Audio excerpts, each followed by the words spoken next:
The Lurking Fear, 1922, by H.P. Lovecraft, narrated by Sam Kusi. Chapter 1. The Shadow on the Chimney. There was thunder in the air on the night I went to the deserted mansion atop Tempest Mountain to find the lurking fear. I was not alone, for foolhardiness was not then mixed with the love of the grotesque and the terrible which has made my career a series of quests for strange horrors in literature and in life. With me were two faithful and muscular men for whom I had sent when the time came, men long associated with me in my ghastly explorations because of their peculiar fitness.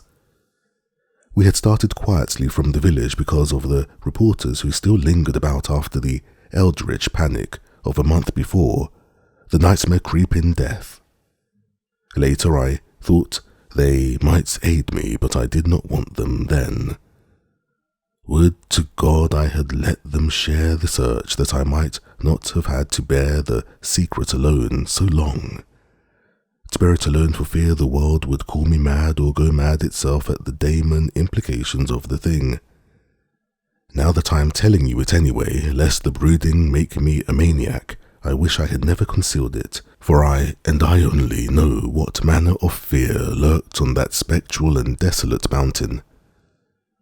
In the small motor car we covered the miles of primeval forest and hill until the wooded ascent checked it.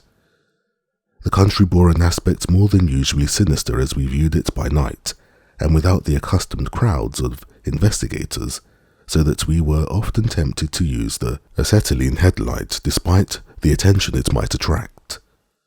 It was not a wholesome landscape after dark, and I believe I would have noticed its morbidity even had I been ignorant of the terror that stalked there.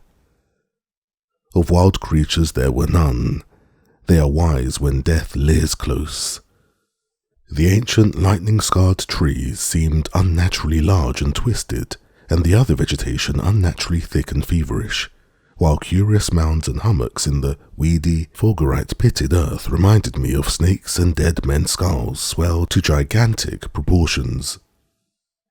Fear had lurked on Tempest Mountain for more than a century.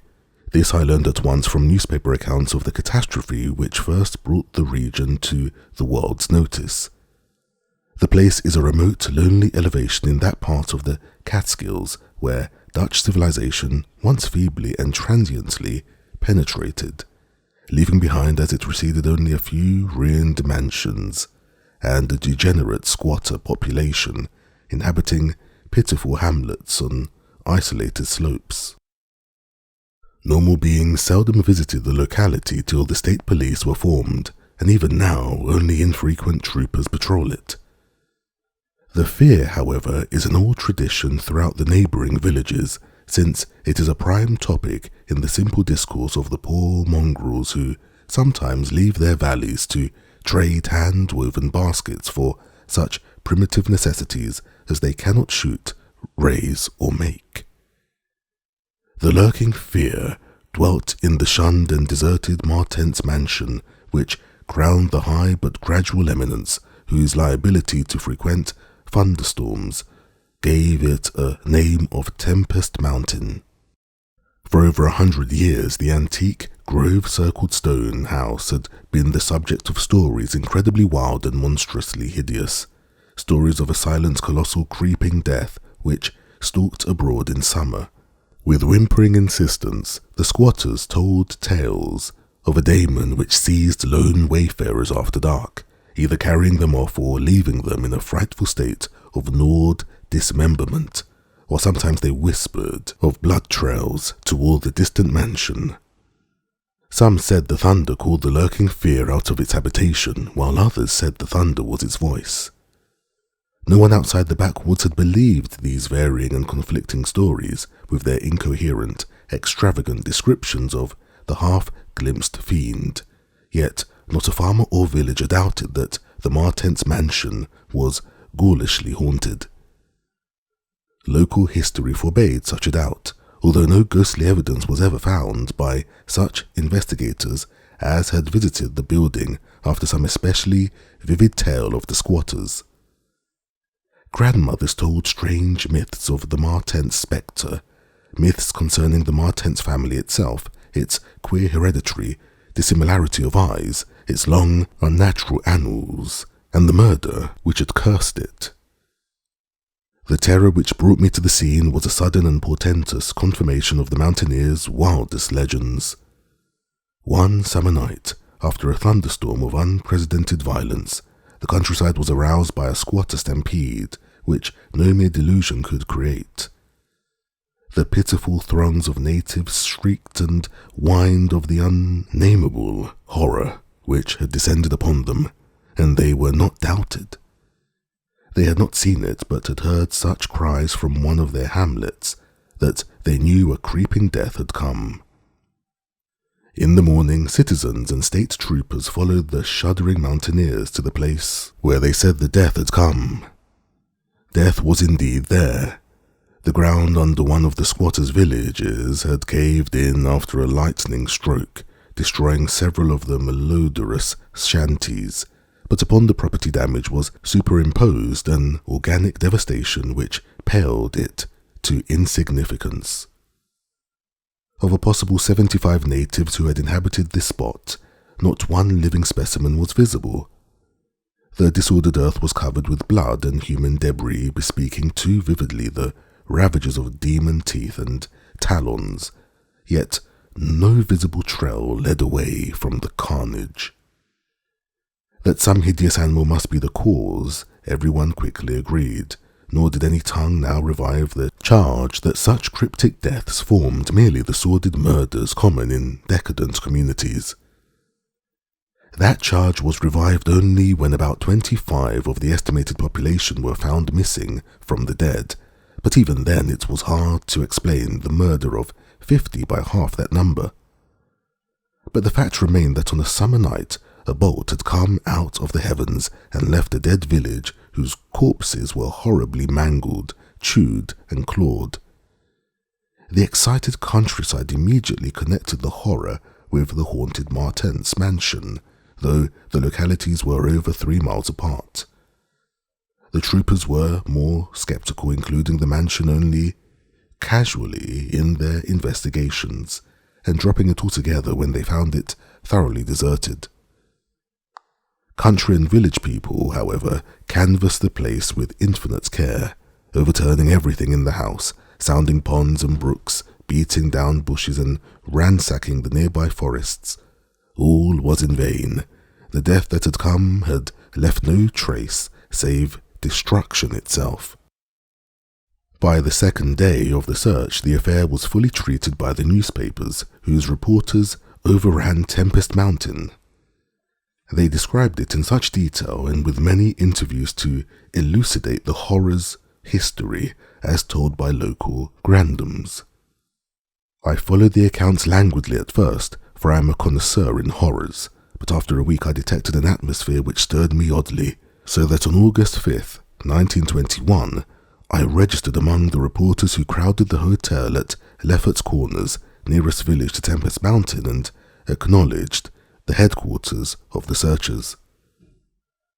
3 weeks more, and the dispersal of the reporters left me free to begin a terrible exploration based on the minute inquiries and surveying with which I had meanwhile busied myself.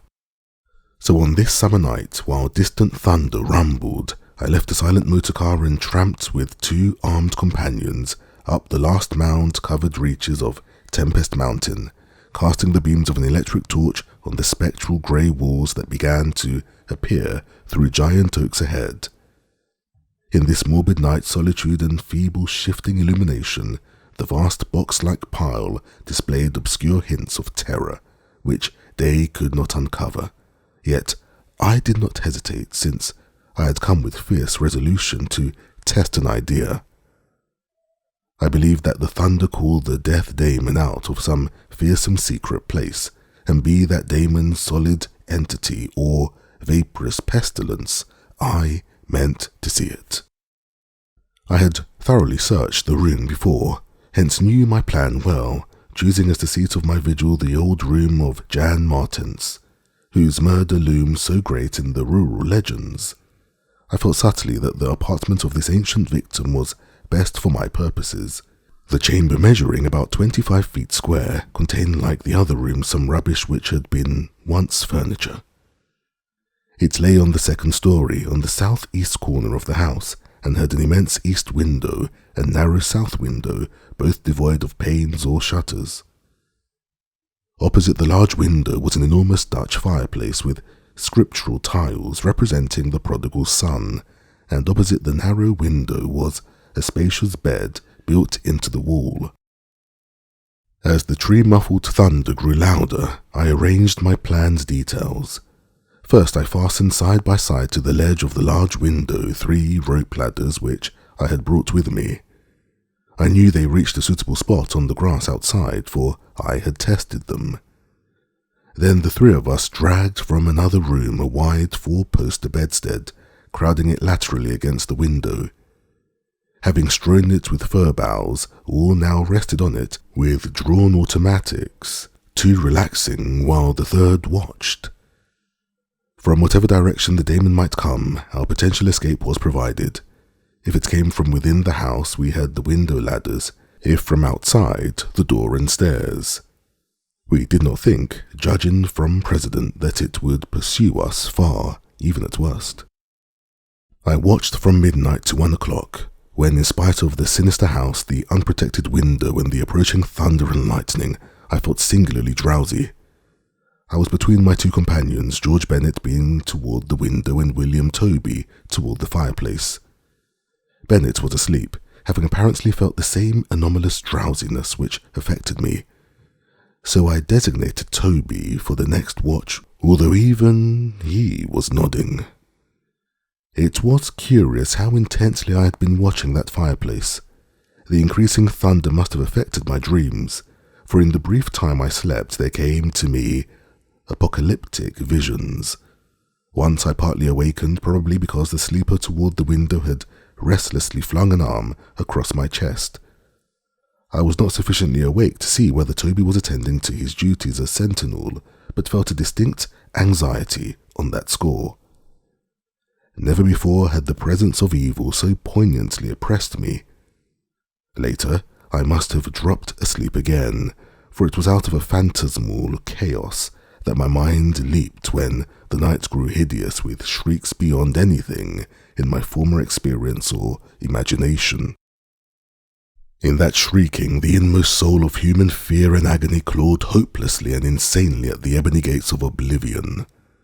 I awoke to red madness and the mockery of diabolism, as farther and farther down inconceivable vistas that phobic and crystalline anguish retreated and reverberated. There was no light, but I knew from the empty space at my right that Toby was gone. God alone knew whither. Across my chest still lay the heavy arm of the sleeper at my left. Then came the devastating stroke of lightning which shook the whole mountain, lit the darkest crypts of the hoary grove, and splintered the patriarch of the twisted trees. In the daemon flash of a monstrous fireball, the sleeper started up suddenly, while the glare from beyond the window threw his shadow vividly upon the chimney above the fireplace, from which my eyes had never strayed. That I am still alive and sane is a marvel I cannot fathom. I cannot fathom it, for the shadow on that chimney was not that of George Bennet or of any other human creature, but a blasphemous abnormality from hell's nethermost craters, a nameless, shapeless abomination which no mind could fully grasp and no pen even partly describe. In another second I was alone in the accursed mansion, shivering and gibbering. George Bennet and William Toby had left no trace, not even a struggle. They were never heard of again. Chapter 2. A Passer in the Storm. For days after that hideous experience in the forest-swathed mansion, I lay nervously exhausted in my hotel room at Lefferts Corner. I do not remember exactly how I managed to reach the motor car, start it, and slip unobserved back to the village, for I retain no distinct impression save of wild-armed titan trees, demoniac mutterings of thunder, and Chironian shadows athwart the low mounds that dotted and shrieked the region. As I shivered and brooded on the casting of that brain-blasting shadow, I knew that I had at last pried out one of Earth's supreme horrors, one of those nameless blights of outer voids whose faint daemons, scratchings we sometimes hear on the farthest rim of space, yet from which our own finite vision has given us a merciful immunity. The shadow I had seen I hardly dared to analyze or identify. Something had lain between me and the window that night, but I shuddered whenever I could not cast off the instinct to classify it. If it had only snarled or bayed or laughed titteringly, even that would have relieved the abysmal hideousness. But it was so silent. It had rested a heavy arm or foreleg on my chest. Obviously it was organic, or had once been organic. Jan Martens, whose room I had invaded, was buried in the graveyard near the mansion. I must find Bennett and Toby, if they lived. Why had it picked them and left me for the last? Drowsiness so stifling and dreams are so horrible. In a short time I realized that I must tell my story to someone or break down completely. I had already decided not to abandon the quest for the lurking fear, for in my rash ignorance it seemed to me that uncertainty was worse than enlightenment, however terrible the latter might prove to be. Accordingly, I resolved in my mind the best course to pursue, whom to select for my confidences, and how to track down the thing which had obliterated 2 men and cast a nightmare shadow. My chief acquaintance at Lefert's Corner had been the affable reporters, of whom several still remained to collect final echoes of the tragedy. It was from these that I determined to choose a colleague, and the more I reflected, the more my preference inclined toward one Arthur Monroe, a dark, lean man of about 35, whose education, taste, intelligence, and temperament all seemed to mark him as one not bound to conventional ideas and experiences. On an afternoon in early September, Arthur Monroe listened to my story. I saw from the beginning that he was both interested and sympathetic, and when I had finished he analysed and discussed the thing with the greatest shrewdness and judgment. His advice, moreover, was eminently practical, for he recommended a postponement of operations at the Martens mansion until we might become fortified with more detailed historical and geographical data. On his initiative, we combed the countryside for information regarding the terrible Martens family and discovered a man who possessed a marvellously illuminating ancestral diary. We also talked at length with such of the mountain mongrels as had not fled from the terror and confusion to remote slopes, and arranged to precede our culminating task, the exhaustive and definitive examination of the mansion in the light of its detailed history, with an equally exhaustive and definitive examination of spots associated with the various tragedies of squatter legend.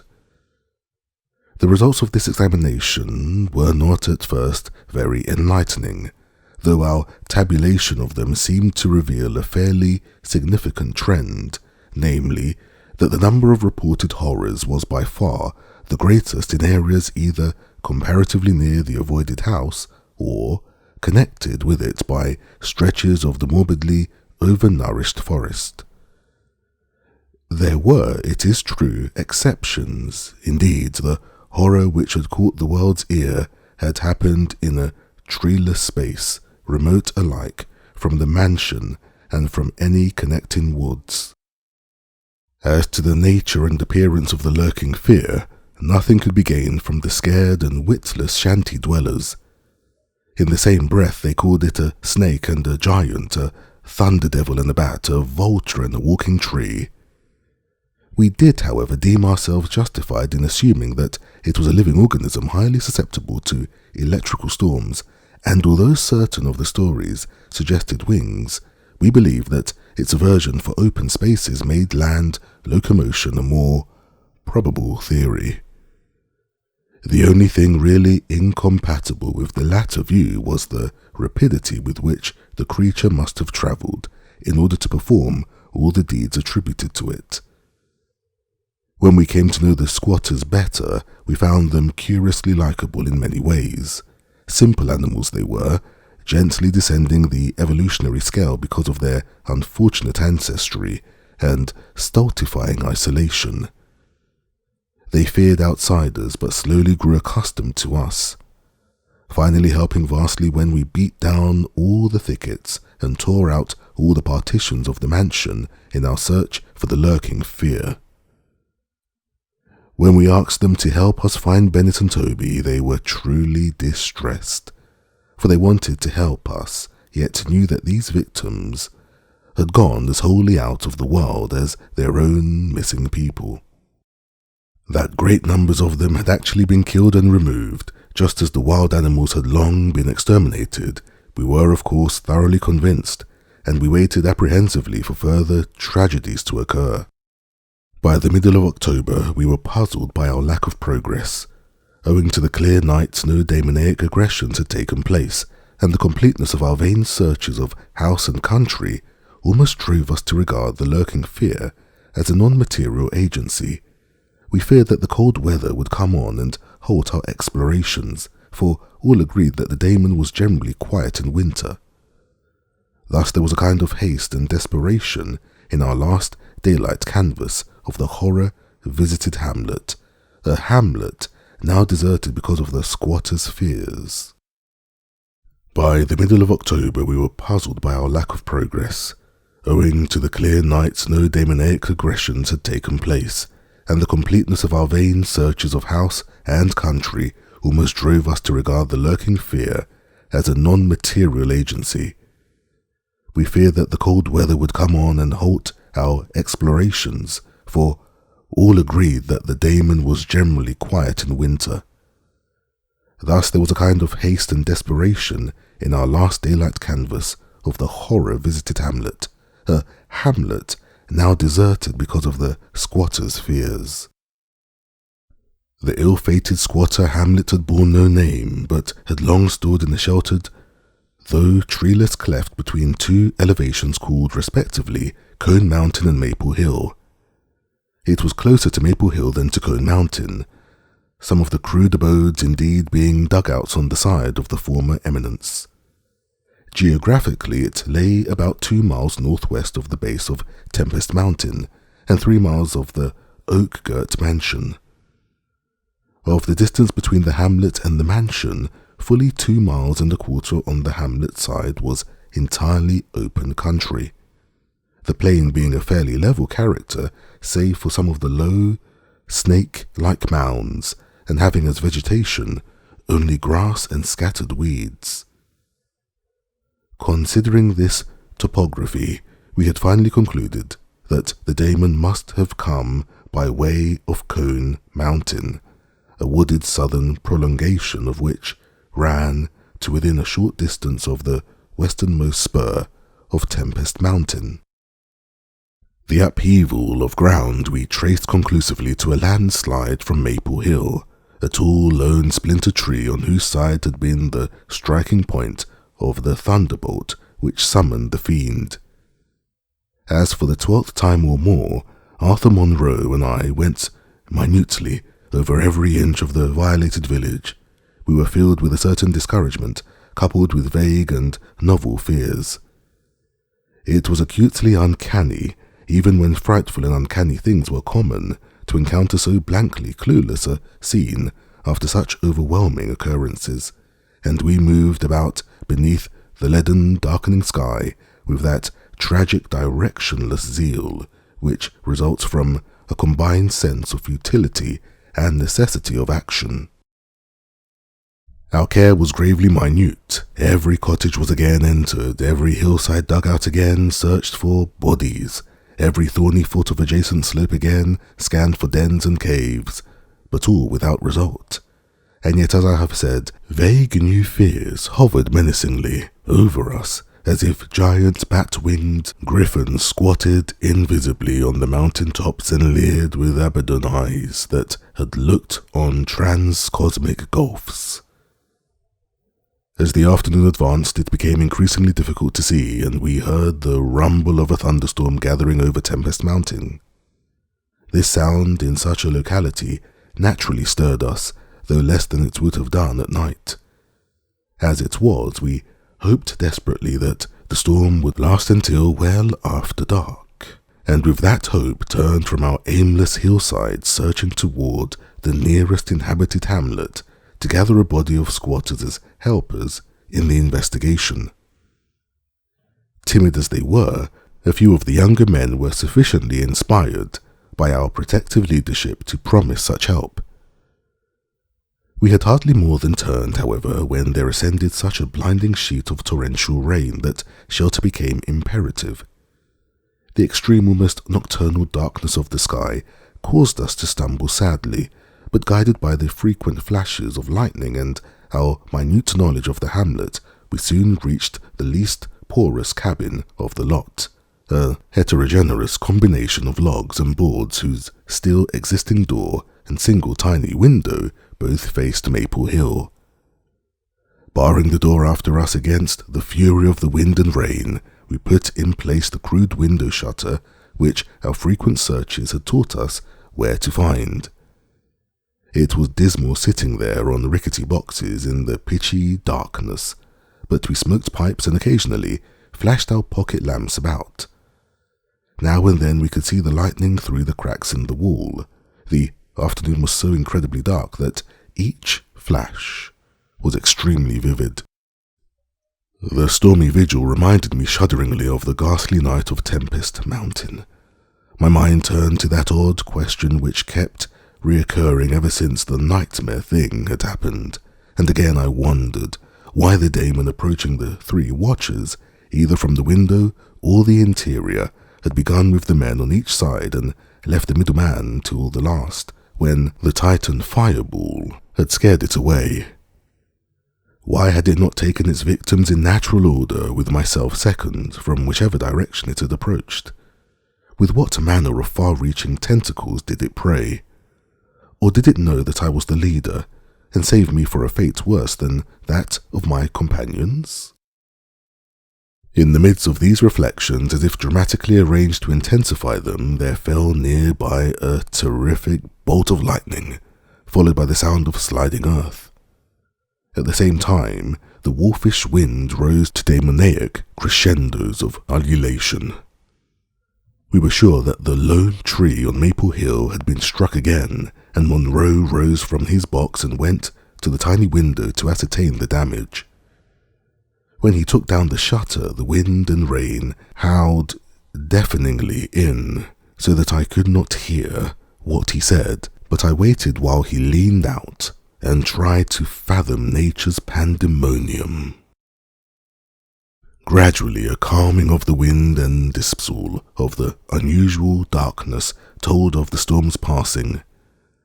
I had hoped it would last into the night to help our quest, but a furtive sunbeam from a knothole behind me removed the likelihood of such a thing. Suggesting to Monroe that we had better get some light even if more showers came, I unbarred and opened the crude door. The ground outside was a singular mass of mud and pools, with fresh heaps of earth from the slight landslide, but I saw nothing to justify the interest which kept my companion silently leaning out the window. Crossing to where he leaned, I touched his shoulder, but he did not move.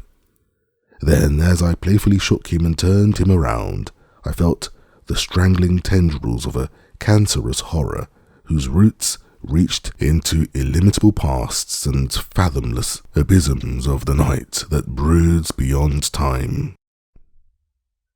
For Arthur Monroe was dead, and on what remained of his chewed and gouged head, there was no longer a face. Chapter 3. What the Red Glare Meant. On the tempest-racked night of November 8th, 1921, with a lantern which cast charnel shadows, I stood digging alone and idiotically in the grave of Jan Martens. I had begun to dig in the afternoon because a thunderstorm was brewing, and now it was dark and the storm had burst above the maniacally thick foliage. I was glad. I believe that my mind was partly unhinged by events since August 5th, the daemon shadow in the mansion, the general strain and disappointment, and the thing that occurred at the hamlet in an October storm. After that thing I had dug a grave for one whose death I could not understand. I knew that others could not understand either, so let them think Arthur Monroe had wandered away. They searched but found nothing. The squatters might have understood, but I dared not frighten them more. I myself seemed strangely callous. That shock at the mansion had done something to my brain, and I could only think of the quest for a horror, now grown to cataclysmic stature in my imagination, a quest which the fate of Arthur Monroe made me vow to keep silent and solitary. The scene of my excavations would alone have been enough to unnerve any ordinary man. Baleful primal trees of unholy size, age, and grotesqueness leered above me like the pillars of some hellish druidic temple, muffling the thunder, hushing the clawing wind, and admitting but little rain. Beyond the scarred trunks in the background, illumined by faint flashes of filtered lightning, rose the damp, ivied stones of the deserted mansion, while somewhat nearer was the abandoned Dutch garden, whose walks and beds were polluted by a white, fungus-fetid, overnourished vegetation that never saw full daylight. And nearest of all was the graveyard, where deformed trees tossed insane branches as their roots displaced unhallowed slabs and sucked venom from what lay below. Now and then, beneath the brown pall of leaves that rotted and festered in the antediluvian forest darkness, I could trace the sinister outlines of some of those low mounds which characterized the lightning-pierced region. History had led me to this archaic grave. History indeed was all I had after everything else ended in mocking Satanism. I now believed that the lurking fear was no material thing, but a wolf-fanged ghost that rode the midnight lightning. And I believed, because of the masses of local tradition I had unearthed in my search with Arthur Monroe, that the ghost was that of Jan Martens, who died in 1762. That is why I was digging idiotically in his grave. The Martens mansion was built in 1670 by Gerrit Martens, a wealthy New Amsterdam merchant who disliked the changing order under British rule, and had constructed this magnificent domicile on a remote woodland summit whose untrodden solitude and unusual scenery pleased him. The only substantial disappointment encountered in this site was that which concerned the prevalence of violent thunderstorms in summer. When selecting the hill and building his mansion, Mynheer Martens had laid these frequent natural outbursts to some peculiarity of the year, but in time he perceived that the locality was especially liable to such phenomena. At length, having found these storms injurious to his health, he fitted up a cellar into which he could retreat from their wildest pandemonium. Of Gerrit Martens's descendants less is known than of himself, since they were all reared in hatred of the English civilization and trained to shun such of the colonists as accepted it. Their life was exceedingly secluded, and people declared that their isolation had made them heavy of speech and comprehension. In appearance, all were marked by a peculiar inherited dissimilarity of eyes, one generally being blue, and the other brown. Their social contacts grew fewer and fewer, till at last they took to intermarrying with the numerous menial class about the estate. Many of the crowded family degenerated, moved across the valley, and merged with the mongrel population which was later to produce the pitiful squatters. The rest had stuck sullenly to their ancestral mansion, becoming more and more clannish and taciturn, yet developing a nervous responsiveness to the frequent thunderstorms. Most of this information reached the outside world through young Jan Martens, who, from some kind of restlessness, joined the colonial army when news of the Albany Convention reached Tempest Mountain. He was the first of Garrett's descendants to see much of the world, and when he returned in 1760, after 6 years of campaigning, he was hated as an outsider by his father, uncles and brothers, in spite of his dissimilar Martens eyes. No longer could he share the peculiarities and prejudices of the Martenses, while the very mountain thunderstorms failed to intoxicate him as they had before. Instead, his surroundings depressed him, and he frequently wrote to a friend in Albany of plans to leave the paternal roof. In the spring of 1763, Jonathan Gifford, the Albany friend of Jan Martens, became worried by his correspondent's silence, especially in view of the conditions and quarrels at the Martens' mansion. Determined to visit Jan in person, he went into the mountains on horseback. His diary states that he reached Tempest Mountain on September 20th, finding the mansion in great decrepitude. The sullen, odd-eyed Martenses, whose unclean animal aspect shocked him, told him in broken gutturals that Jan was dead. He had, they insisted, been struck by lightning the autumn before, and now lay buried behind the neglected sunken gardens. They showed the visitor the grave, barren and devoid of markers.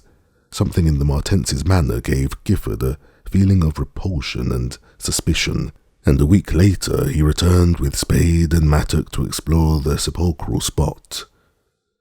He found what he expected, a skull crushed cruelly as if by savage blows, so, returning to Albany, he openly charged the Martenses with the murder of their kinsman. Legal evidence was lacking, but the story spread rapidly around the countryside, and from that time the Martenses were ostracized by the world. No one would deal with them, and their distant manor was shunned as an accursed place. Somehow they managed to live on independently by the products of their estate, for occasional lights glimpsed from faraway hills attested their continued presence. These lights were seen as late as 1810, but toward the last they became very infrequent. Meanwhile, there grew up about the mansion and the mountain a body of diabolic legendary.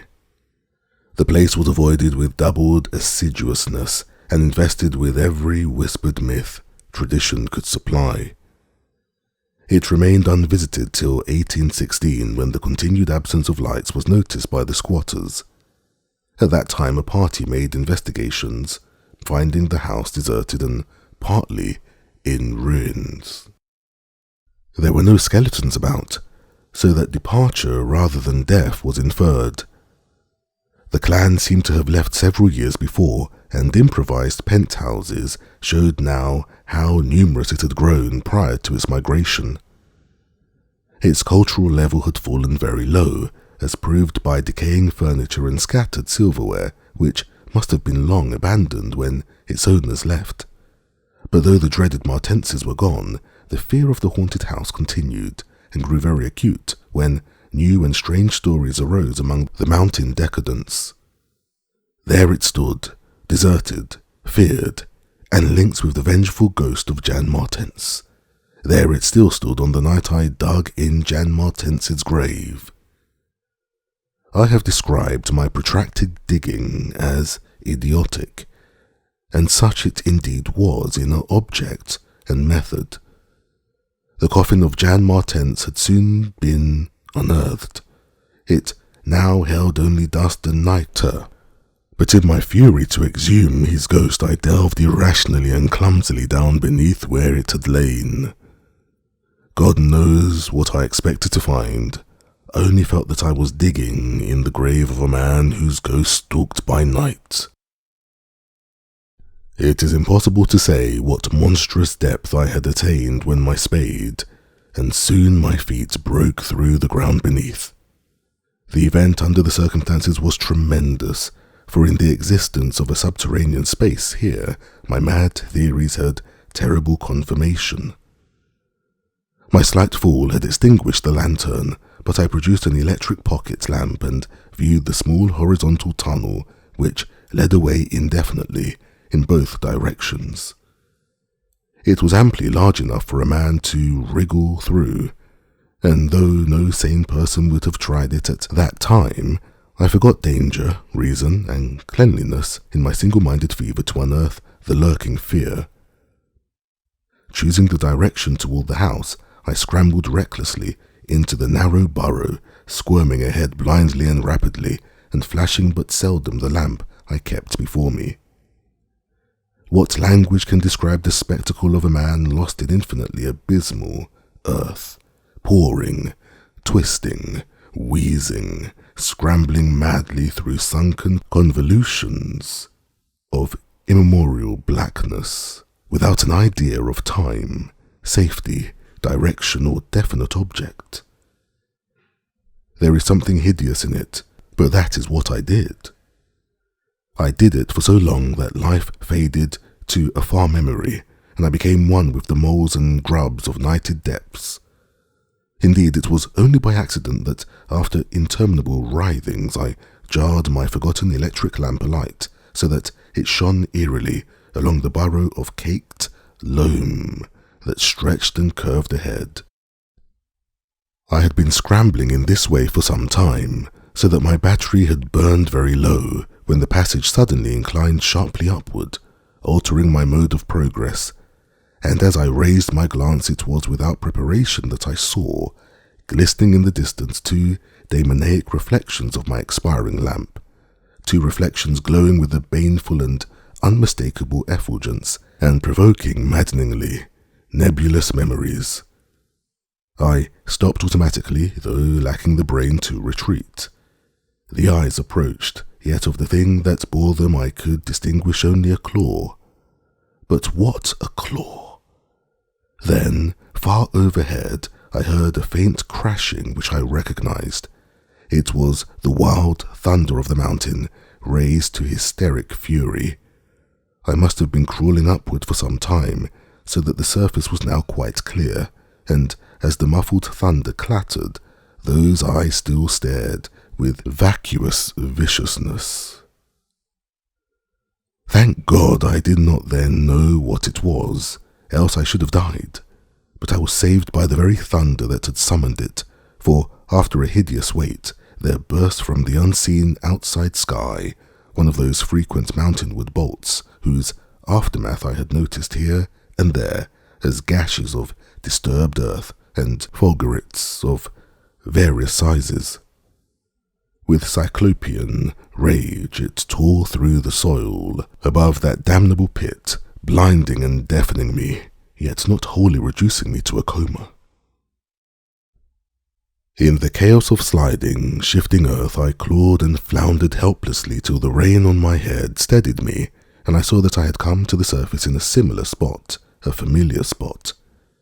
A steep, unforested place on the southwest slope of the mountain. Recurrent sheet lightnings illumined the tumbled ground and the remains of the curious low hummock which had stretched down from the wooden, higher slope, but there was nothing in the chaos to show my place of egress from the lethal catacomb. My brain was as great a chaos as the earth, and as a distant red glare burst on the landscape from the south, I hardly realized the horror I had been through. But when 2 days later the squatters told me what the red glare meant, I felt more horror than that which the mould burrow and the claw and eyes had given, more horror because of the overwhelming implications. In a hamlet 20 miles away, an orgy of fear had followed the bolt which brought me above ground, and a nameless thing had dropped from an overhanging tree into a weak-roofed cabin. It had done a deed, but the squatters had fired the cabin in a frenzy before it could escape. It had been doing that deed at the very moment the earth caved in, on the thing with the claw and eyes. Chapter 4. The Horror in the Eyes. There can be nothing normal in the mind of one who, knowing what I knew of the horrors of Tempest Mountain, would seek alone for the fear that lurked there. That at least of the two fear's embodiments were destroyed formed but a slight guarantee of mental and physical safety in this Acheron of multiform diabolism. Yet, I continued my quest with even greater zeal as events and revelations became more monstrous. When, 2 days after my frightful crawl through that crypt of the eyes and claw, I learned that a thing had malignly hovered 20 miles away at the same instant the eyes were glaring at me, I experienced a virtual convulsion of fright. But that fright was so mixed with wonder and alluring grotesqueness that it was almost a pleasant sensation.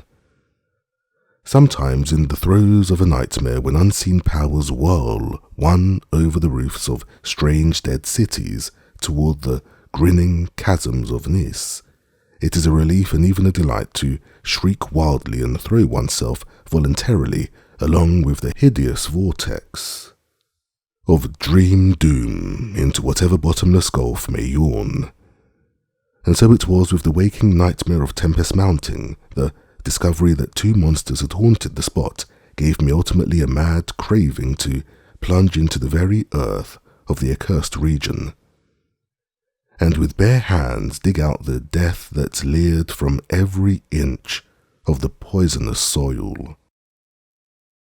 As soon as possible I visited the grave of Jan Martens and dug vainly where I had dug before. Some extensive cave-in had obliterated all trace of the underground passage, while the rain had washed so much earth back into the excavation that I could not tell how deeply I had dug that other day.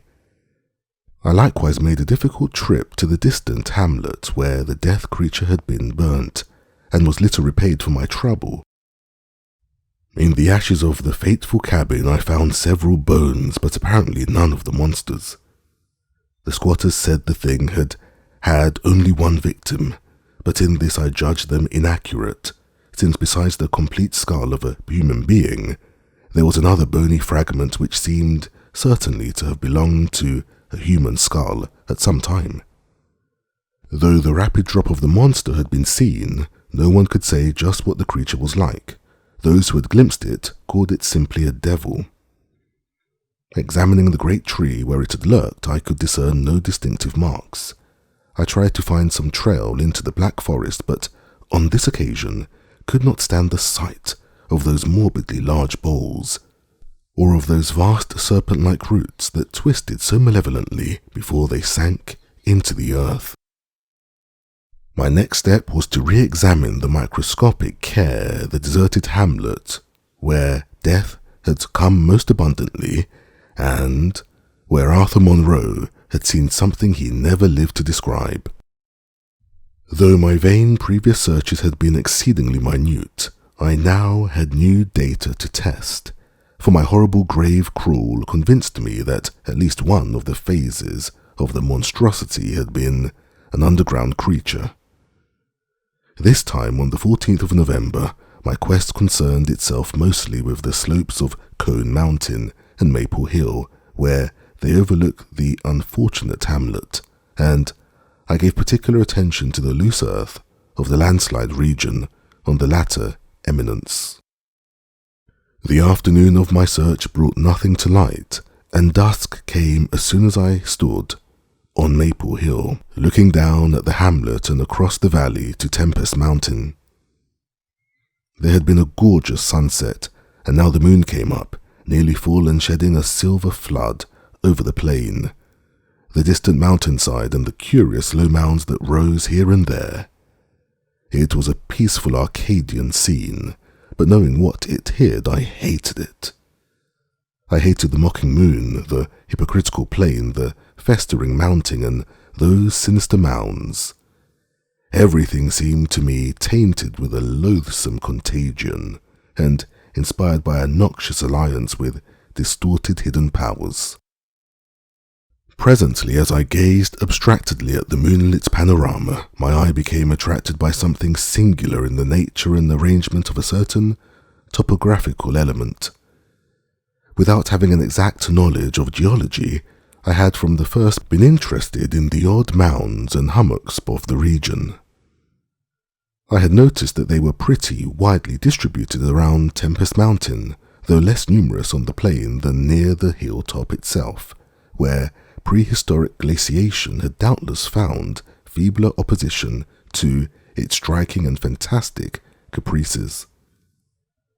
Now, in the light of that low moon which cast long weird shadows, it struck me forcibly that the various points and lines of the mound system had a peculiar relation to the summit of Tempest Mountain. That summit was undeniably a centre from which the lines or rows of points radiated indefinitely and irregularly, as if the unwholesome Martent's mansion had thrown visible tentacles of terror.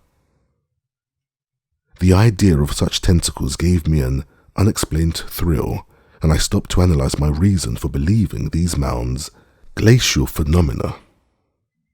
The more I analyzed, the less I believed, and against my newly opened mind they began to beat grotesque and horrible analogies based on superficial aspects and upon my experience beneath the earth. Before I knew it, I was uttering frenzied and disjointed words to myself. My God! Molehills! The damned place must be honeycombed. How many? That night at the mansion, they took Bennett and Toby first, on each side of us. Then I was digging frantically into the mound which had stretched nearest me, digging desperately, shiveringly, but almost jubilantly, digging at last, shrieking aloud with some unplaced emotion, as I came across a tunnel or burrow just like the one through which I had crawled on that other demoniac night. After that I recall running, spade in hand, a hideous run across moon-litten, mound-marked meadows and through diseased, precipitous abysses of haunted hillside forest, leaping, screaming, panting, bounding toward the terrible Martent's mansion. I recall digging unreasoningly in all parts of the briar-choked cellar, digging to find the core and centre of that malignant universe of mounds. And then I recall how I laughed when I stumbled on the passageway, the hole at the base of the old chimney, where the thick weeds grew and cast queer shadows on the light of the lone candle I had happened to have with me. What still remained down in that hell hive, lurking and waiting for the thunder to arouse it, I did not know. 2 had been killed, perhaps that had finished it, but still there remained that burning determination to reach the innermost secret of the fear, which I had once more come to deem definite, material, and organic.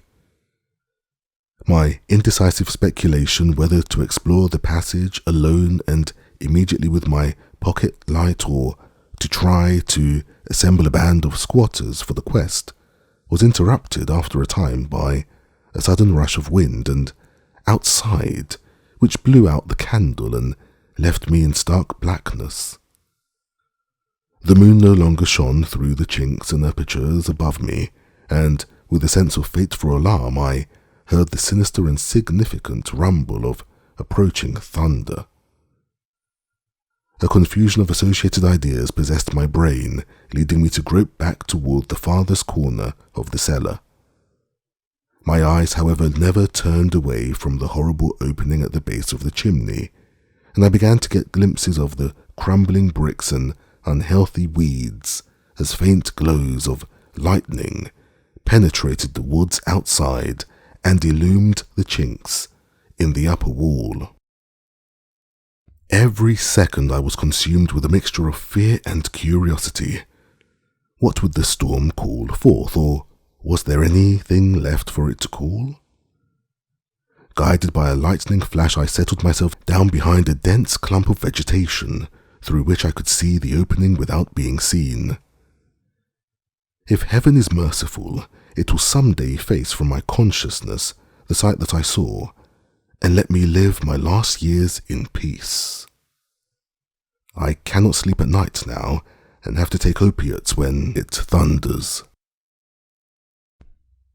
The thing came abruptly and unannounced, a daemon rat-like scurrying from pits remote and unimaginable, a hellish panting and stifled grunting, and then from that opening beneath the chimney, a burst of multitudinous and leprous life, a loathsome night-spawned flood of organic corruption, more devastatingly hideous than the blackest conjurations of mortal madness and morbidity.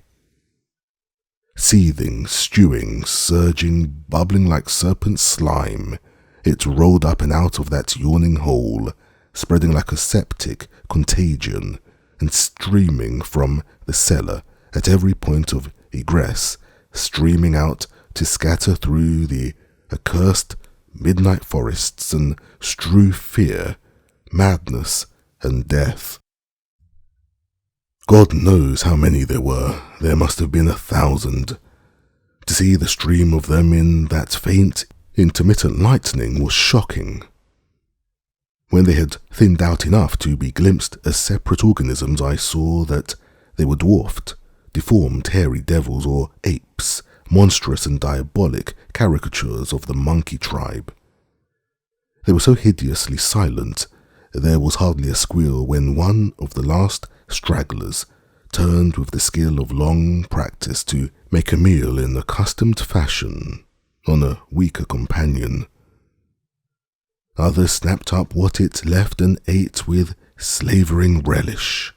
Then, in spite of my days of fright and disgust, my morbid curiosity triumphed, and as the last of the monstrosities oozed up alone from the nether world of unknown nightmare, I drew my automatic pistol and shot it under cover of the thunder. Shrieking, slithering, torrential shadows of red, viscous madness chasing one another through endless, ensanguined corridors of purple, fulgurous sky, formless phantasms and kaleidoscopic mutations of a ghoulish, remembered scene, forests of monstrous, overnourished oaks with serpent roots twisting and sucking unnameable juices from an earth verminous with millions of cannibal devils, mound-like tentacles groping from underground nuclei of polypus perversion, insane lightning over malignant ivied walls and daemon arcades choked with fungus vegetation. Heaven be thanked for the instinct which led me, unconscious, to places where men dwell, to the peaceful village that slept under the calm stars of clearing skies. I had recovered enough in the week to send to Albany for a gang of men to blow up the Martens mansion and the entire of the Tempest Mountain with dynamite, stop up all the discoverable mound burrows, and destroy certain overnourished trees whose very existence seemed an insult to sanity. I could sleep a little after they had done this, but true rest will never come as long as I remember that nameless secret of the lurking fear. The thing will haunt me, for who can say the extermination is complete, and that analogous phenomena do not exist all over the world? Who can, with my knowledge, think of the earth's unknown caverns without a nightmare dread of future possibilities? I cannot see a well or a subway entrance without shuddering. Why cannot the doctors give me something to make me sleep or truly calm my brain when it thunders? What I saw in the glow of my flashlight after I shot the unspeakable straggling object was so simple that almost a minute elapsed before I understood and went delirious.